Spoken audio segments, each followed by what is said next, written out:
Respect کرتے ہیں ہر قانون کی، اور ہم سمجھتے ہیں کہ اس کو پہلے پوری ڈیلیبریشن کے ساتھ آنا چاہیے. لیکن اس طرح کے قوانین جو فریڈم آف ایکسپریشن کو کرو کریں گے، جن کا مس یوز ہونے کا واضح خطرہ موجود ہے، اور جن سے رائٹس کرب ہوں گے، جس سے سینسرشپ زیادہ ہوگی، مہتاب صاحب یہ بیسیکلی سینسرشپ کے لیے قوانین ہے. دیکھیں پہلے بھی ہم نے عرض کیا تھا کہ آپ نے ٹی وی کو تو پہلے ہی کنٹرول کیا ہوا ہے، پرنٹ میڈیا آپ نے کنٹرول کیا ہوا ہے، لوگوں کو آپ پکڑ لیتے ہیں. اب سوشل میڈیا تھوڑا بہت رہ گیا ہے، فائر وال بھی آپ نے لگا لی، سب کچھ کر لیا. اب آپ اس طرح کے قوانین، ڈریکونین قوانین یقینی طور پہ، وہ جو کل لینا ربانی گھر نے کہا تھا نا ڈریکونین، وہ ڈریکونین کم ہے، یہ زیادہ ہے. تو ہمیں تو اس پہ سب سے پہلے تو اس کو پبلک کرنا چاہیے، اس پہ ڈیبیٹ ہونی چاہیے، اور اس کے بعد اگر کوئی ایسی چیز ہے اس کو پہلے ڈیفائن ہونا چاہیے، اپنی مرضی کی ڈیفینیشن نہیں ہونی چاہیے.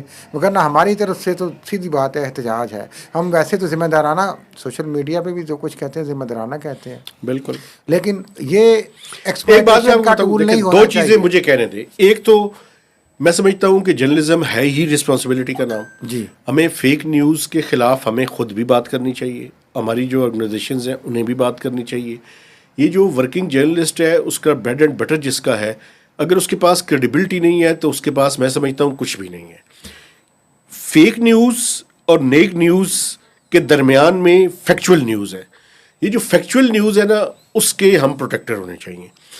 تو یہ قوانین کے ذریعے جس طرح سے حکومت اس کو کوشش کر رہی ہے، دیکھیں میں قوانین کے خلاف نہیں ہوں. میں قوانین کو جو جس پیرائے میں استعمال کیا جائے گا اپنے مفادات کے لیے، اپنی انٹرپریٹیشن کے لیے، اپنے جو مفادات ہیں ان کے تحفظ کے لیے، ان کو پروٹیکٹ کرنے کے لیے، اپنی جو سپن آپ ڈالیں گے اس کے اندر، زبان بندی کے لیے، سینسرشپ کے لیے اگر ایسا کریں گے تو ہم سخت احتجاج بھی کرتے ہیں، مذمت بھی کرتے ہیں.